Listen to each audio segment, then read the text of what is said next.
Welcome to this Swing Labs client development tutorial video. This video is going to talk about deploying our software to our beta servers for testing. I'm just going to take you through the whole process of how you go about deploying to beta, and then we're going to go ahead and install the software from beta onto the machine and test to make sure that everything looks reasonable. Alright, so let's get started. So I've just brought up this machine from being suspended. When you start up a machine from suspended mode, you can just start working with it. You don't have to run subst again to get the S drive. Everything will just be where you left it. The subst batch file is for when you start up a machine the very first time to create that S drive that you need for Flash. Okay, so Flash Builder is already up, and what we're going to do is go through the whole process of deploying the software.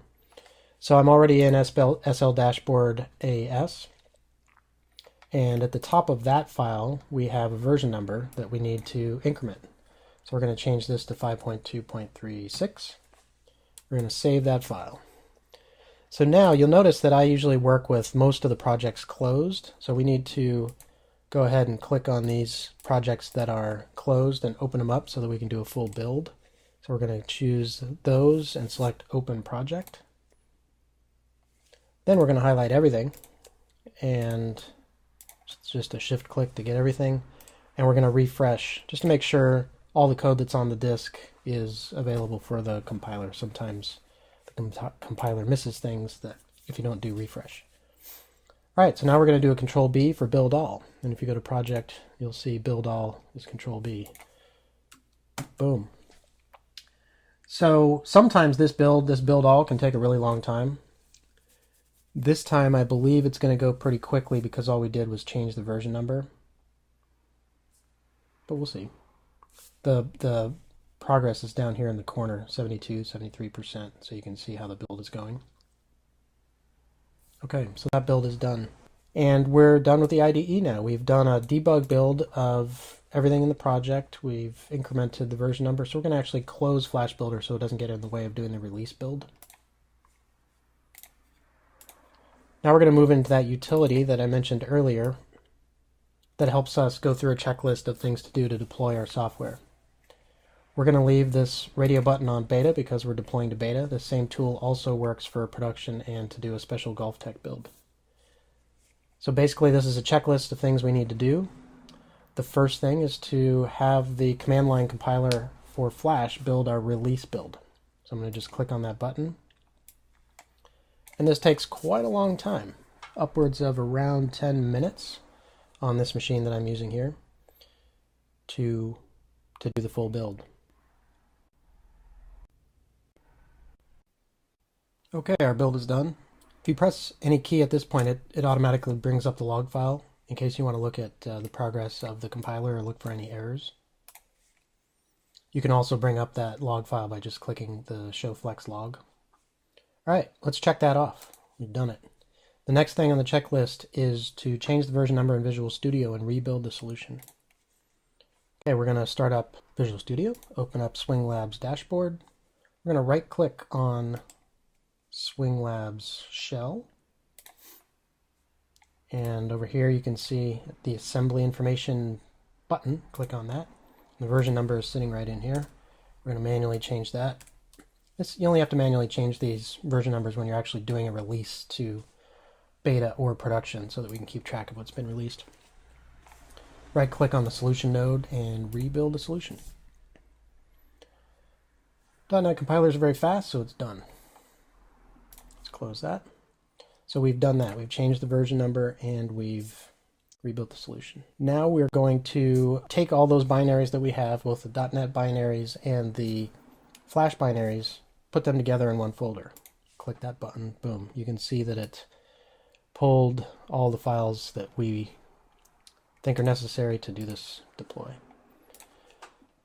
Check that off. Now we're going to copy that set of binaries to a folder in a separate spot so we can start to work with them. So we'll copy those binaries. And we also, that same step, found the version number in the .NET executables. So now we know that the version number that we are deploying is 5.2.36 as defined in the .NET application. So now those binaries have been copied to a folder on your desktop called deploy SL test beta.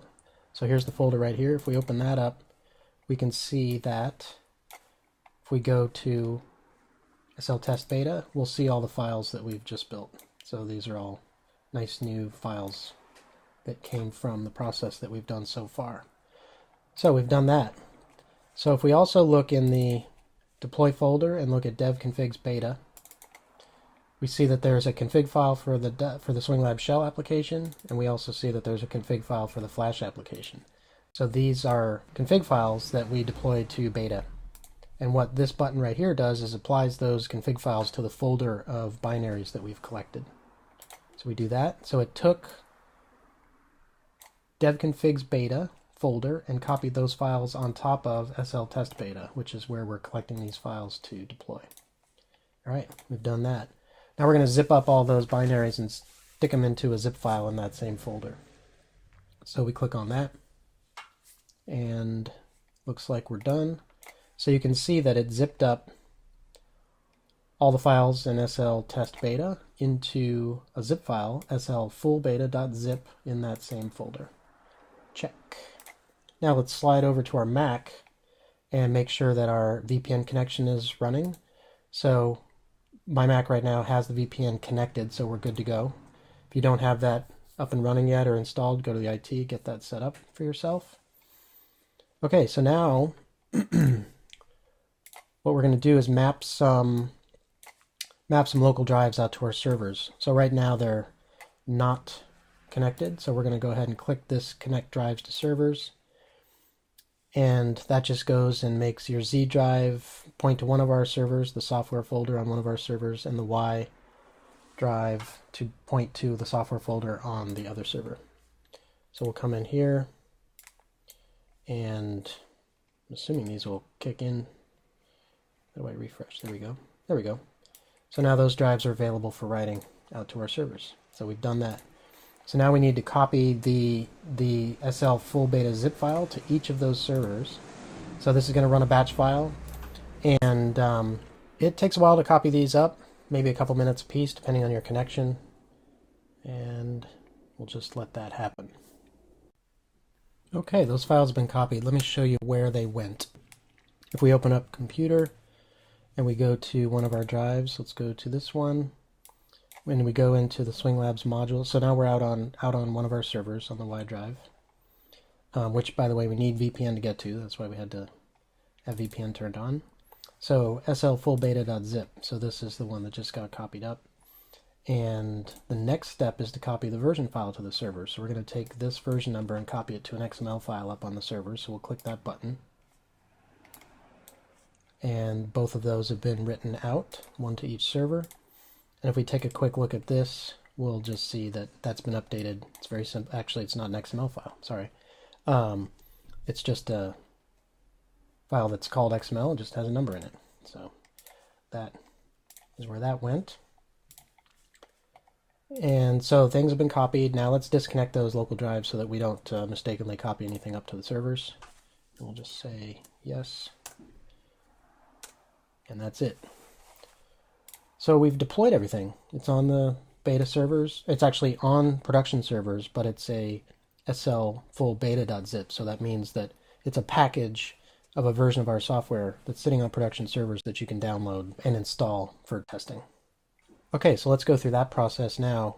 We're assuming that we're already running the beta version, on our local machine for testing. Let's just double click that and launch it.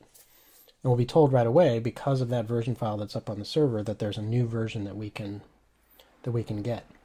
And we do want to update now. That'll bring SwingLabs update to the forefront, so we can get the newest version. So now this software is the production software. So if you click on Update SwingLabs Dashboard now, that'll update you to the production version. So we have a hidden way of getting the beta version, which is to type the word beta, B-E-T-A, all lowercase. And that brings up this little, do you want to download and install the SwingLabs beta? So just say yes. And that'll start downloading and basically installing the beta version onto your local machine, updating what you have. Okay, so the files have been downloaded. Well, actually, the file has been downloaded from the server and unzipped and deployed to the local drive. And so we can just run Swing Labs dashboard now, or we could double click on that original icon that we clicked on to start the software. So at this point, we're just doing a quick check. Software loads. It's the right version, 5.2.36. Type in a password, and we get signed in. So we're good to go. Obviously, you want to do more smoke testing to make sure everything is working well, but that's the full process: deployment, installing on your machine, double checking everything's cool.